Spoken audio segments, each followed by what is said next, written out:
Condom फ्लोतिला से coat तक। Greece तट के पास इजरायली नौसेना द्वारा रोकी गई नावों के 2 लोग पहली बार इजरायली अदालत में पेश हुए हैं।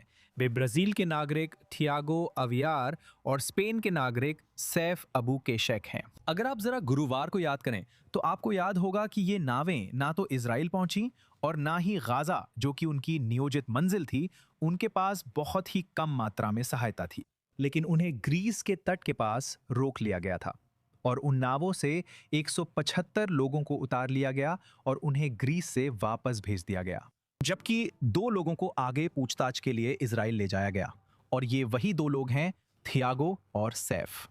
अब जैसा कि मैंने कहा, इस जहाज पर सहायता की मात्रा महत्वपूर्ण नहीं थी। इजराइल के अनुसार इसका इस्तेमाल सिर्फ प्रचार पाने के हथकंडे के तौर पर किया गया था। इजरायली विदेश मंत्रालय ने कुछ तस्वीरें जारी की जिनमें नाव पर कॉन्डम और नशीले पदार्थ दिखीं, इसलिए इसे कॉन्डम फ्लोटीला कहा गया। लेकिन आज अदालत में हमने इन लोगों की पहली तस्वीरें देखीं और उनके चेहरे पर कुछ चोट के निशान और कुछ कट लगे हुए दिखे।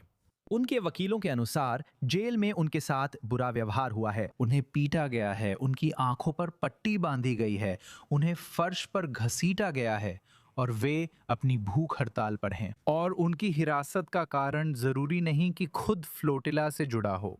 आरोप दोनों के लिए हैं, युद्ध के समय दुश्मन संगठन की मदद करना जो इससे जुड़ा है, लेकिन साथ ही विदेशी एजेंट से बात करने और एक आतंकवादी संगठन से संबंध रखने के लिए भी। इस संगठन popular conference for Palestinians abroad को हमास के लिए काम करने पर अमेरिकी ट्रेजरी ने प्रतिबंधित किया है।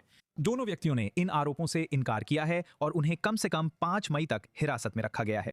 इन फ्लोटिलाओं का मुख्य उद्देश्य गाजा पट्टी तक मदद पहुंचाना नहीं है, ये उनका द्वितीयक लक्ष्य है। मुख्य उद्देश्य इजराइल को बदनाम करना है, क्योंकि इजरायलियों के लिए इससे निपटना मुश्किल है।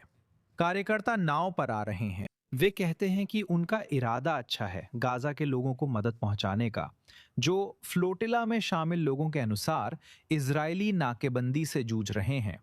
लेकिन इजराइल को उनसे किसी तरह निपटना होगा। भविष्य में उम्मीद है कि ये पुरुष और महिला नाविक जल्द देश में प्रवेश ना करें, इसके लिए उन्हें पहले कार्रवाई करनी होगी। उदाहरण के लिए, तियागो पहले भी ऐसे बेड़े में रह चुके हैं जो इजराइल जा रहा था।